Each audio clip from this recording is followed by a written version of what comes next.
Hello दोस्तों, मेरा channel में आपका स्वागत है। अभी आप एस.के. झा का इलेक्ट्रीशियन पढ़ रहे हैं। चैप्टर का नाम है इलेक्ट्रिसिटी कंसेप्ट। एस.के. झा ने ये बुक निकाली है। पार्ट 1 में हमने 24 क्वेश्चन पढ़ा दिया है। ये जो second edition book SK. Jha ने निकाली है, इसमें टोटल 4500 क्वेश्चन है जो टोटल हमें कराना है। अगर 4500 क्वेश्चन आपको करना है इस बुक का सारे क्वेश्चन, तो आप ये चैनल को सब्सक्राइब कर लीजिए। पार्ट 1 हम करा चुके हैं। पार्ट 2 में हम 25 नंबर क्वेश्चन से कराने जा रहे हैं। तो 25 नंबर क्वेश्चन देखेंगे क्या कहता है। 25 नंबर क्वेश्चन देखिए क्या कहता है। 25 नंबर क्वेश्चन कहता है कि पूर्ण जीवन या रिसिटेशन की सबसे अधिक कारगर विधि कौन सी है। तो कौन सी है?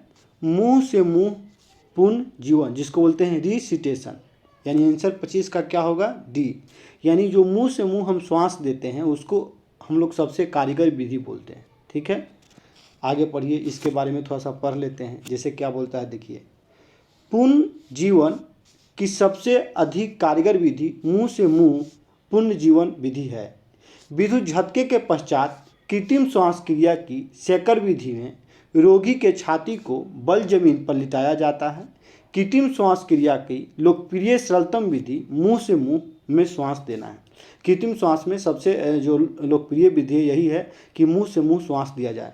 इस विधि में रोगी को वायु की अधिक मात्रा प्राप्त होगी। तो क्या होगा इसमें? वायु की अधिक मात्रा जब हम अपने मुंह से उसके मुंह में देंगे तो क्या होगा? वायु की अधिक मात्रा उसे प्राप्त होगी। तो 25 का आंसर क्या हो गया दोस्तों? डी। आइए 26 नंबर क्वेश्चन देखते हैं। 26 क्या कहता है? 26 1 इलेक्ट्रॉन वोल्ट निम्नलिखित में से किसके बराबर होता है? तो 1.6 इंटू 10⁻⁻19 जूल के बराबर होता है। इट मीन्स कि 26 का आंसर क्या होगा दोस्तों? सी। 26 का आंसर क्या होगा? सी। 27 नंबर क्वेश्चन देखते हैं क्या कहता है। 27 नंबर क्वेश्चन 27 कह रहा है, पूर्ण जीवन की किस विधि से वायु की अधिक मात्रा रोगी को दी जाती है? पूर्ण जीवन की किस विधि से वायु की अधिक मात्रा, तभी हमने पढ़ा था किस विधि से? मुंह से मुंह की विधि से। ठीक है, मुंह से मुंह की विधि से। आगे आइए 28 देखते हैं। 28 क्या कहता है कि कार्य करते समय, जब कार्य कोई कर रहा है तो कार्य करते समय कोई व्यक्ति विद्युत के संपर्क में आ जाए तो तुरंत निम्न में से क्या प्रयास करेंगे? क्या प्रयास करेंगे? लकड़ी की छड़ी का उपयोग कर उसे अलग करेंगे। लकड़ी का डंडा या छड़ी का प्रयोग करके उसको हम क्या करेंगे? विद्युत से अलग करेंगे। 28 का आंसर क्या होगा? डी होगा। ये सब ऑप्शन से आप छांट सकते थे। यूपी पीसीएल का 2019 में ये एग्जाम में आया है। आइए 29 नंबर क्वेश्चन देखते हैं, आंसर क्या होगा। 29 इस साइड है, देखिए 29 है। 29 क्या कहता है? तेल, पेंट आदि में लगने वाली आग डॉट डॉट श्रेणी की जाती है। मान जो तेल में, पेंट में लगने वाली आग है वो किस श्रेणी में आती है? यानी लिक्विड में लगने वाली आग तो क्लास बी श्रेणी में आती है। किस में आती है? क्लास बी श्रेणी में आती है। तो 29 का आंसर क्या होगा दोस्तों? ए होगा। 30 नंबर क्वेश्चन देखते हैं। 30 नंबर कहता है, केल्विन की एसआई, केल्विन किसकी एसआई यूनिट है? केल्विन जो है किसकी एसआई यूनिट है? तो केल्विन किसकी? ताप की है, तापक्रम की एसआई यूनिट है। ठीक है, तो 30 का आंसर क्या होगा दोस्तों? सी होगा। 31 देखते हैं क्या कहता है। 31 व्यक्ति बिजली वार के लिए आसान निशाने होते हैं। बोलते हैं व्यक्ति बिजली वार के लिए आसान निशाने होते हैं। आगे है डॉट डॉट, यानी में फिल इन द ब्लैंक पर भरना है। तो क्या होगा? एक खुले मैदान में। क्या होगा? एक खुले मैदान में। अब देखिए, एक खुले मैदान में व्यक्ति बिजली वार के लिए आसान निशाने होते हैं। तो आंसर क्या होगा 31 का? सी। ठीक है, 32 देखते हैं क्या कहता है। 32 नंबर, बिजली के धक्के की तीव्रता किस परिस्थिति में अधिक होगी? अधिक होगी पूछे, जब गीली त्वचा हो। कब अधिक होगी? जब गीली त्वचा हो। तो 32 का आंसर क्या होगा दोस्तों? डी होगा। 33 नंबर देखते हैं। 33 क्या कहता है? 33 कहता है, मानव शरीर से गुजरने वाली धारा का परिमाण यदि निम्नलिखित में से निम्नलिखित हो तब आघात की अनुभूति नहीं होगी। नहीं होगी कब? जब 1 मेगा एम्पियर से कम होगा तब आघात की अनुभूति नहीं होगी। 1 मेगा एम्पियर से कम अगर विद्युत के झटका होगा तो हमको आघात की अनुभूति नहीं होगी। 33 तक क्वेश्चन हो गया दोस्तों। अब 34 देखते हैं। 34 यहाँ से देखते हैं। 34 नंबर क्वेश्चन क्या कहता है। 34 कहता है कि मानव शरीर पर बिजली के झटके का प्रभाव निम्नलिखित पर निर्भर करता है। किस पर निर्भर करता है? लाइन वोल्टेज पर। किस पर निर्भर करता है? लाइन वोल्टेज पर। तो आंसर क्या होगा इसका 34 का? ए होगा। 35 नंबर देखिए क्या कहता है। 35 क्या कहता है देखेंगे। निम्न में से कौन सी हानियां हैं जो किसी व्यक्ति को बिजली के झटके के लगने से हो सकती है? क्या हो सकती है? किसी अंग विशेष पर छाले पड़ा जाना या मांस का जल जाना, सही बात है। हृदय गति रुकना या मृत्यु होना, सही बात है। श्वास में रुकावट या मूर्छ होना, सही बात है। आदमी बेहोश हो सकता है, मृत्यु हो सकती है या छाला पड़ सकता है, ये सभी तो उपयुक्त सभी होगा। तो आंसर क्या होगा 35 का दोस्तों? डी होगा। दोस्तों अगर आपको अच्छा लगता हो तो चैनल को सब्सक्राइब कीजिए और जो भी दोस्त इलेक्ट्रीशियन से किए हुए हैं ITI उसको शेयर कीजिए और चैनल को सब्सक्राइब करने के लिए बोलिए। अगर ये फुल बुक का PDF आपको चाहिए तो PDF के लिए आप हमसे कांटेक्ट करें। डिस्क्रिप्शन बॉक्स में आपको व्हाट्सएप नंबर, UPI नंबर मिल जाएगा और टेलीग्राम मिल जाएगा। आप डायरेक्ट हमको कुछ पे करना होगा, आपको मिल जाएगा। 36 देखिए। 36 क्या कहता है। इलेक्ट्रिक फायर के मामले में निम्नलिखित का प्रयोग आग बुझाने के लिए किया जाता है। इलेक्ट्रिक फायर में किसका करेंगे? सूखा बालू का करेंगे। इलेक्ट्रिक में जब आग लगेगी तो 36 का आंसर क्या होगा? सी होगा। 37 नंबर देखते हैं दोस्तों क्या होगा। 37 है विद्युत उपकरण में स्पार्किंग का कारण हो सकता है। विद्युत उपकरण में जो स्पार्किंग होते हैं उसका कारण क्या हो सकता है? तो ढीला कनेक्शन अगर हो जाएगा, ठीक है, लूज कनेक्शन, ढीला कनेक्शन हो जाएगा तो स्पार्किंग का कारण होगा। तो 37 का आंसर क्या होगा दोस्तों? ए होगा। 38 देखते हैं क्या कहता है। सूचनात्मक चीज का परिदृश्यक रंग होता है। जो सूचनात्मक चीज होता है उसका परिदृश्यक रंग कैसा होता है, ये आपसे पूछ रहा है दोस्तों। तो कैसा होता है आप देखिए, खुद बताइए। कैसा होता है? हरा होता है। कैसा होता है? सूचनात्मक का हरा होता है। तो 38 का आंसर क्या होगा दोस्तों? सी होगा। 39 नंबर देखेंगे, इधर मिलेगा 39। यहाँ पे देखिए 39 नंबर आ गया। 39 कह रहा कि विद्युत से उत्पन्न आग के कारण इसमें से कौन से अग्निशामक का प्रयोग नहीं किए जाने चाहिए? ठीक है, कौन से का प्रयोग नहीं किए जाने? तो किसका प्रयोग नहीं करना है? झाग प्रकार के। झाग प्रकार के करेंगे तो दिक्कत होगा, हमें करंट लग जाएगी क्योंकि उसमें लिक्विड की मात्रा होगी। तो 39 का क्या होगा आंसर? बी। कार्बन टेट्राक्लोराइड का कर सकते हैं, रेत पर भरण का रेत का कर सकते हैं, कार्बन डाइऑक्साइड का कर सकते हैं। किसका नहीं किया जाना चाहिए?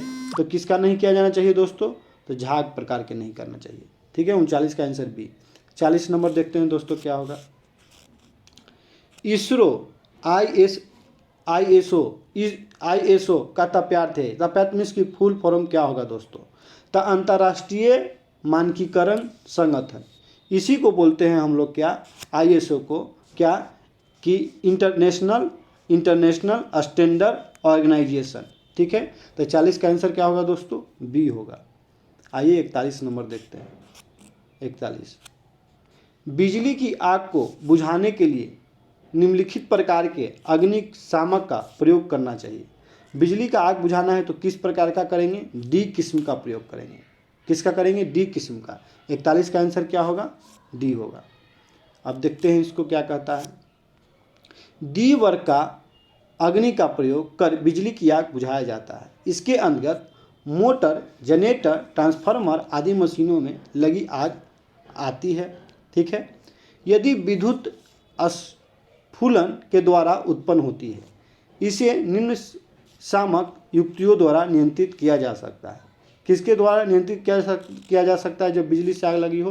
तो देखिए दिया है carbon tetra fire cylinder, carbon dioxide और गैस फायर सिलेंडर, इसके द्वारा किया जा सकता है। आइए अब आगे 42 नंबर क्वेश्चन देखते हैं। वर्कशॉप में भारी सामान उठाते समय अधिकतम भार शरीर के किस अंग पर होना चाहिए? किस अंग पर होना चाहिए? पैरों पर होना चाहिए। अगर आप वर्कशॉप में हैं, आप भारी सामान को उठा रहे हैं, तो अधिकतम भार किस पर देना चाहिए? अधिकतम तो पैरों पर देना चाहिए दोस्तों। तो 42 का आंसर क्या होगा? बी होगा। 43 नंबर क्वेश्चन देखते हैं। 43 नेक्स्ट पेज में मिलेगा। 43 नंबर क्वेश्चन देखिए यहाँ पे है 43। क्या कहता है? निम्नलिखित के प्रयोग से बिजली के कारण में लगी आग को बुझाया जा सकता है। क्या चीज का प्रयोग करके? बिजली। कार्बन टेट्राक्लोराइड अग्निशमक का प्रयोग करके बिजली में लगी आग को बुझा सकते हैं। 43 का आंसर क्या होगा दोस्तों? बी होगा।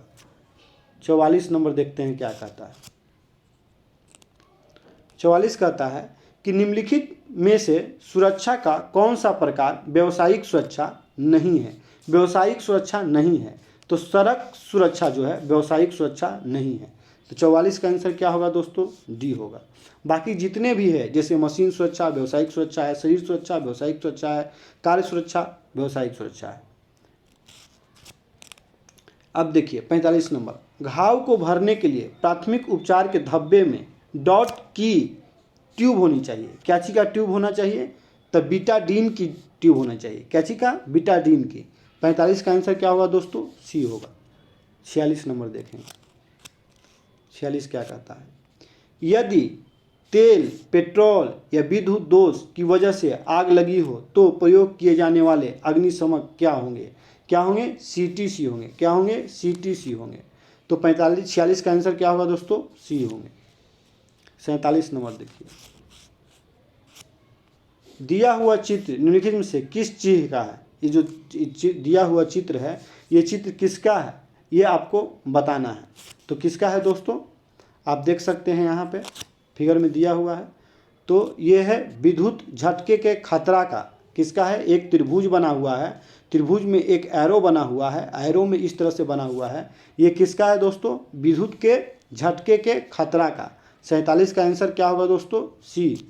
जहाँ पे विद्युत के झटके खतरा का निशान होगा वहाँ पे ये बना हुआ रहता है दोस्तों। आते हैं 48 नंबर क्वेश्चन की तरफ। 48 नंबर क्वेश्चन यहीं पे है, ये देखिए आ गया।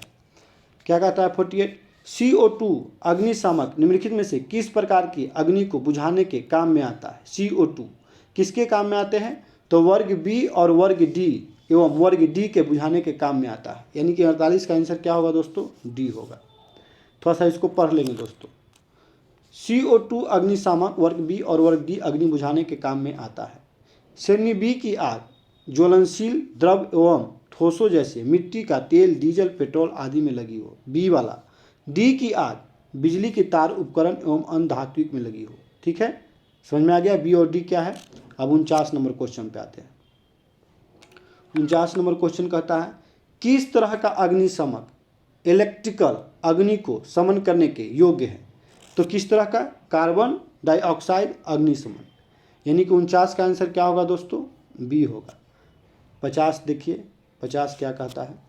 50 वाटर ब्रेक परीक्षण को डॉट डॉट में उपयोग किया जाता है। क्या चीज में उपयोग किया जाता है? सतह की सफाई की जांच की जाए। ठीक है, वाटर ब्रेक परीक्षण को डॉट डॉट में उपयोग किया जाता है।